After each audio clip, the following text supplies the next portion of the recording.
This original WSRE presentation is made possible by viewers like you. Thank you. A history lesson from a man who has lived it. Captain Allen Brady on this edition of Conversations.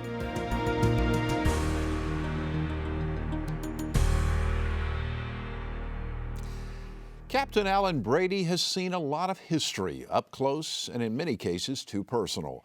As a youngster, he watched the Japanese attack Pearl Harbor. And as a naval aviator, he experienced a terror that most of us could not imagine. The Naval Academy graduate was shot down over North Vietnam and spent 6 years as a POW. He is now sharing his remarkable experience in his book, Witnessing the American Century, via Berlin, Pearl Harbor, Vietnam, and the Straits of Florida. We welcome to Conversations Captain Allen Brady, retired United States Naval Aviator. Thank you, my friend, for joining us. Well, you're welcome. It's a real honor. It's a real honor to have you on the program. Well, thank you. First of all, let me just say thank you for your service to our country. And it was really kind of neat as we got ready for this interview, and some of our crew were coming up and saying that to you. That seems to be a typical thing they do today. Yeah. I feel good about it because I felt so bad about a lot of the young people coming back from Vietnam were not treated that way. Yeah. And I think when the POWs came home, everybody was fed up with the Vietnam War, and we kind of gave it a shot in the arm. Mm-hmm. I know that Jerry Denton, who was from Mobile, and he died, a couple years ago. Right. He made Rear Admiral when he got back, but Jerry was the first guy to be basically released of the four groups that came home.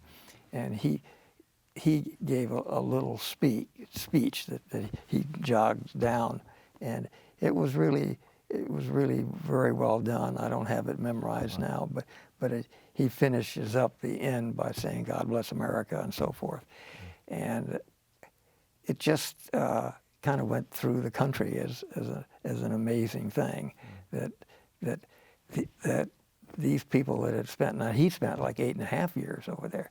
And people that were coming back from that were so positive, right. And so forth. So we had our, I guess, motto, if you want to call it that, was to return with honor.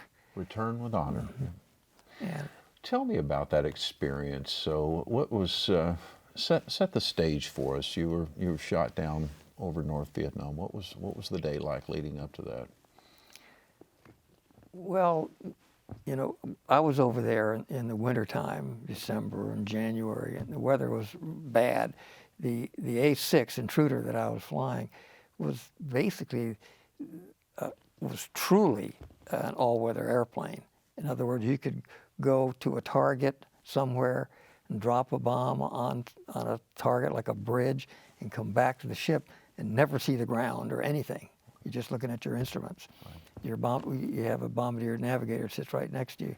It had an inertial navigation system and 2 different radars and so forth on it. So all during this time when the weather was bad, we were the only ones flying over North Vietnam. It's just the way the weather pattern works in Vietnam, is that at that time of year, that down south in South Vietnam, the weather was pretty good. They had blue skies and puffy clouds, and we were just horrible weather. But for us, that was good. Right, right, right. I mean, you couldn't really see you. And so that particular day, we talk about it, is that the weather took a break or changed. It suddenly turned good. And they get all excited about that, the generals and so forth. It's good weather, so let's launch a big strike. So they sent the word up, that we had 2 carriers there, and we had big strikes. Each carrier had 2 strikes, I believe it was. So there were at least, it might have been more than that, but probably 20, 30 planes in each one. And yeah, each one cycled 3 times. So there were 6 strikes all in the same area. But the weather was good. Mm-hmm. And to us in the A6s, that's bad. Right. Because they can see you. Right. And they're looking at you. Right. And so that's what happened to me that day. Usually the A6 led the strike in because of our navigation system. So we always had what they call the navigation lead. We were the ones that would take them in.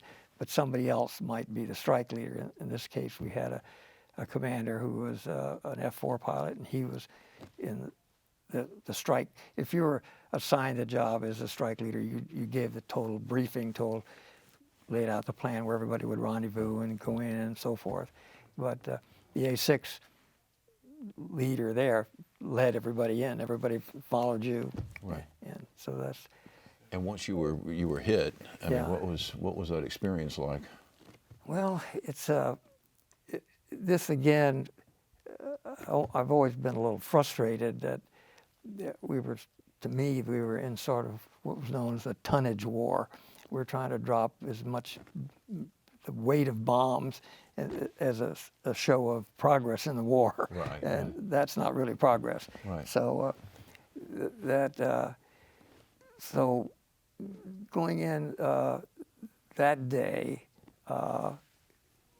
as I was actually on the first strike, I guess, of the day, leading on in, and so what we would do is you approach the coast, we would drop down to a lower altitude. The whole strike group would and go in at low altitude, where small armors are shooting at you, but usually not something big, as we were avoiding. Right. So the big stuff.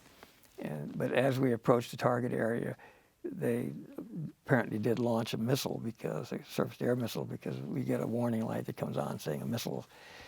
Actually, when the missile is launched, once it starts getting guidance, we have this little thing up there that says missile, and it goes bam, bam, bam, bam. Right.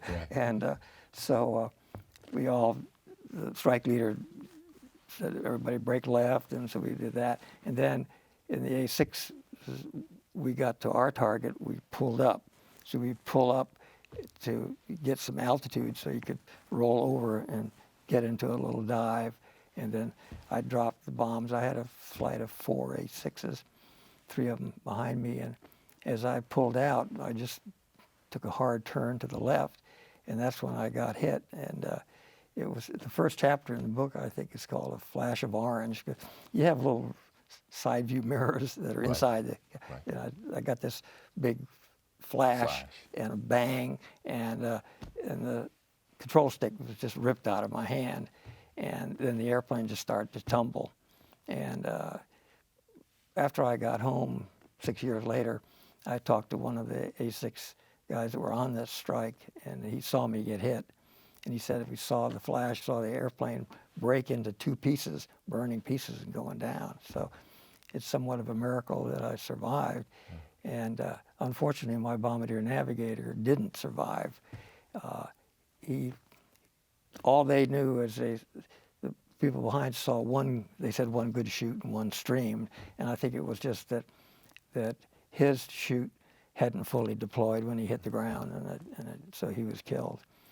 But yeah, it all happened in a flash, basically. Yeah. 1 minute you're sitting on the ship having, I think I had French toast that morning. The next thing you're standing in a rice paddy, and it's pretty upsetting to say the least. And I had no place to go, no place to hide, and so forth. And what were you thinking when you were captured? What was going through your mind?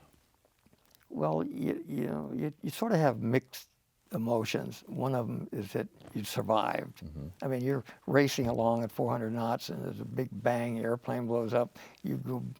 I had to go through the canopy because I couldn't reach the canopy release, and so.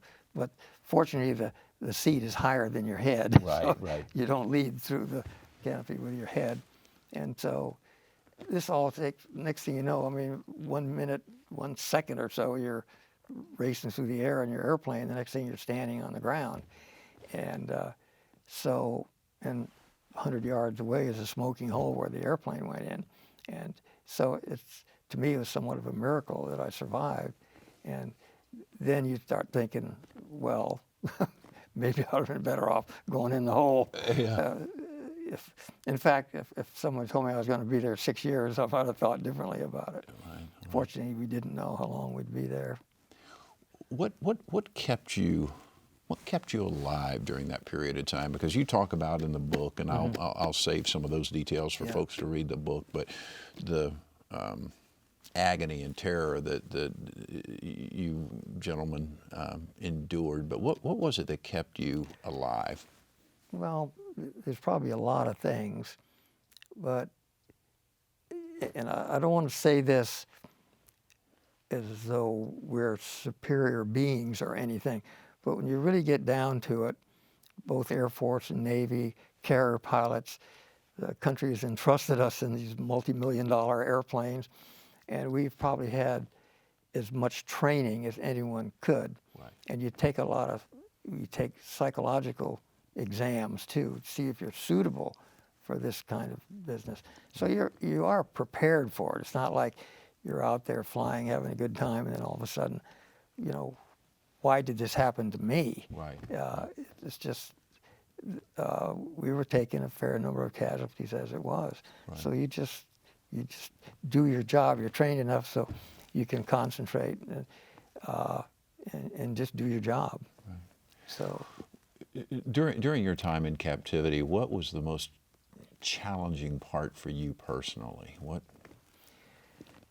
Well, when you're there for a long time, at first you're by yourself for a while, and then I got a roommate, a cellmate, we call them, and then a second one, and then they were always shifting people around, and then they moved me to another one, and eventually, within the first probably 6 months or so, I ended up with an Air Force lieutenant colonel by the name of Fred Crow.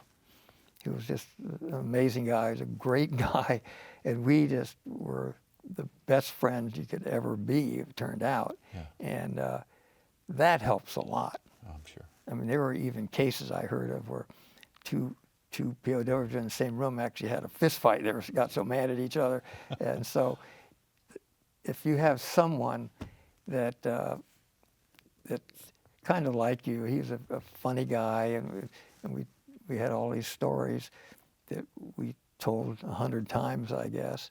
And we figured that we could tell all our sins to each other because I had enough on him that he wouldn't dare tell about my sins. Right, yeah. right. So I think that was the big thing, that if you had a cellmate, and then again, there were other things that happened to people in the book. The Cuban program was one, and some of these different things. They had a big crackdown one time, and we had names for all the camps. There was one called Alcatraz. That, by its very name, it sounds like one you don't want to go to. Right, right. And so there were certain people that ended up in there, and that was really bad. And those guys were like in irons for 19 months and really mistreated. And so, it's faith in your country too. I mean, I knew that my country would try to get me out of there if there was any way possible. Right. And maybe some other countries, they don't feel that way. Right. And they're not expecting me to commit suicide or do anything like that. Right. They're going to try to. I had the faith that they would, if it's possible, I would get out of there. Yeah. Yeah. And I think that helps a lot. What was it like when you found out you were going to be released? What kind of emotions? Well, we had times when we thought we were going to be. Yeah. I hadn't been there but a few months, really, when they started the peace talks. And we said, my God, we're going to be going home soon. And then they had this little box in your cell where they had where the camp commander could say something to you, or you can listen to the Voice of Vietnam that they had, right, their thing. And so they started talking about the Paris peace talk. Now this went on and on for a month or two, and what they finally decided is what kind of table they were going to sit around. Was it going to be oblong, square, or round? And Fred and I looked at each other and said, it's going to be a long time. If it took them 3 months to decide what kind of a table to sit around. So we knew it was going to be long, but I never dreamed it would be that long. Right. And it always seemed like we would, you know, and there were politics involved too. Sure. In the war that was sort of upsetting. Yeah. I know President Johnson stopped the bombing just before the election. Yeah. And it didn't do him any good because Nixon got in anyhow. Right. But and there, you know, Nixon was the guy saying, "I've got a solution to this, and I can end this war." Right. And then they take that away from him. Yeah.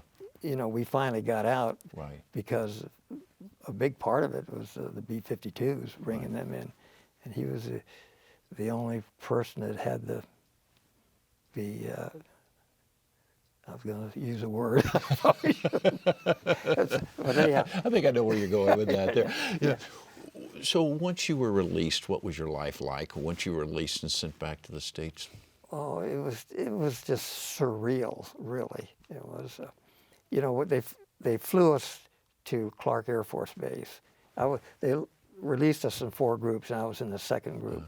And we got on. They put us on the airplane. It checked in one person at a time. We had a C-141 for my little group there, and everyone just sat down. Nobody said a thing. We just sat there, and the plane taxied out and took off, and it's cruising along, and still no one said a word. And then the pilot came up and said, "We've just cleared North Vietnam airspace." And then it was bedlam. Oh, I can imagine. Because you couldn't believe this was happening. Right. You're still in North Vietnamese airspace. They still might send a missile to you and get you. Right. But once we got clear of that, then we said, my God. Yeah. And then we got to Clark Air Force Base, and some of the families that were there came out to greet us. They had little signs they'd made and so forth, and we sort of got the idea that people were welcoming us. Right. And they let everybody call home, make a phone call home. It took a while, you know, to get, because they didn't have that many lines. Right, right. And then you could eat just about anything. They opened up the dump. Did you want a banana split for dinner? That's what they'd give you. Right, right. Anything you wanted. But you couldn't drink. No booze. No booze. No booze. And kind of a little side story that I talk about is that Jack Fellows, an A-6 pilot, he was sitting next to me. And after we left Clark, after a few days, we landed at Hickam for refueling. They let us off the airplane. And then it was time to get back on the airplane. We get back on the airplane, and Jack is sitting next to me, and you know what a flower lei is? Yes. Mm-hmm. He says to me, he says, how do you like this nice flower lei? And I said, that's really nice, Jack. It's green like your teeth, and you know, something like that. Yeah. And he said, take a real look at it. And people had come down to see him, friends of his, and he pushed the flower to the side, and there were a bunch of little miniature bottles of booze that were all tied around. So the party was on, huh? Well, yeah. So we saved them. so we got there and pretty much got home. I mean, I don't think most people can imagine what you went through. How were you able to be so resilient and to come out of that and have a successful life after that? Well, you have to define success. Well, I did end up getting divorced, which is really very sad. And it was all my fault. But anyhow, it's, I don't know. I just think it's the way that a lot of military people are built. It's the mindset, and it's just different. You know, It was different then than it is today. No, I think it's different than just the normal civilian life. Okay. I mean, people I guess I've never really been a civilian. Well, I mean, I was as a kid and so forth. My dad, I was brought up in the military. Right. A lot of military people had, but still, it's different the way the military does things.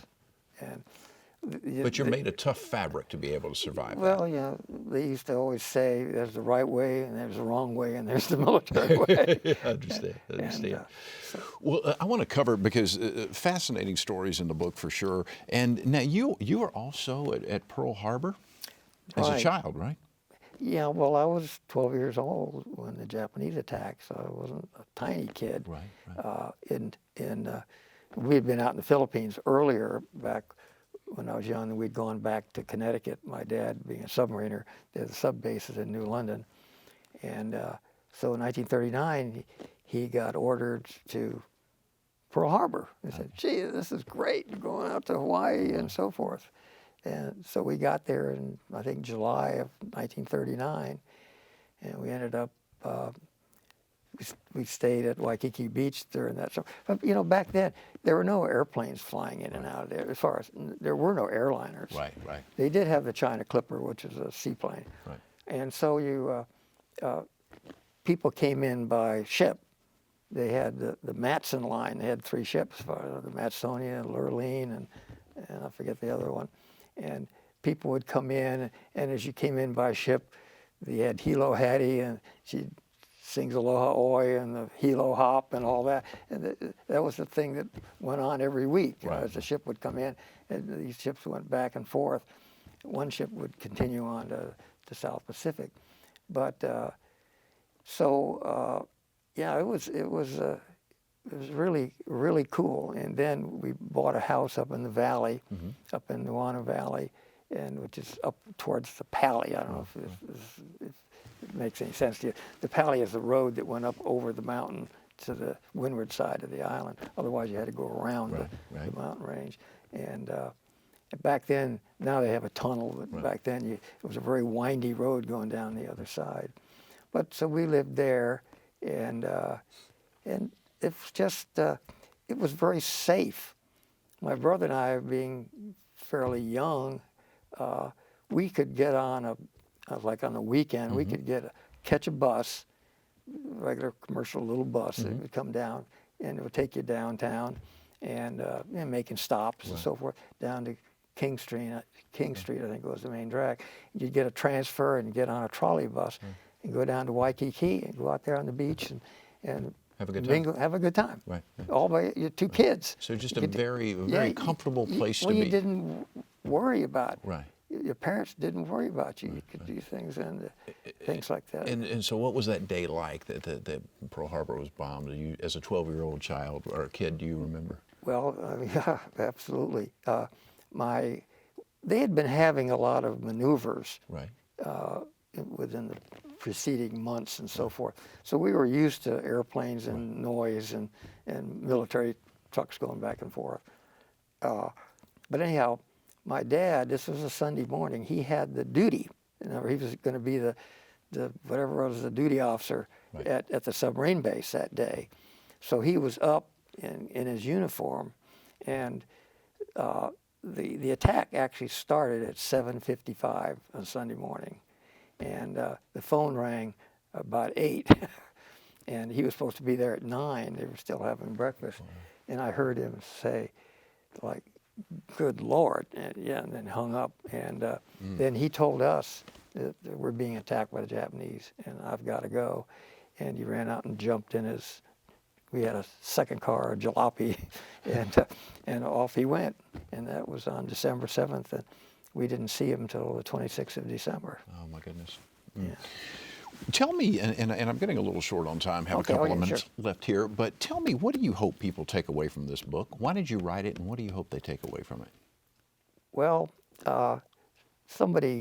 this friend of mine I sold a sailboat to, he's a very good friend of mine now, he's a lawyer, and he's the one that told me I should write a book, and I said, yeah, I've heard that before, and so forth. But then again, so I started thinking about it, and I thought, if I write this, there's so many details that I'm going to need.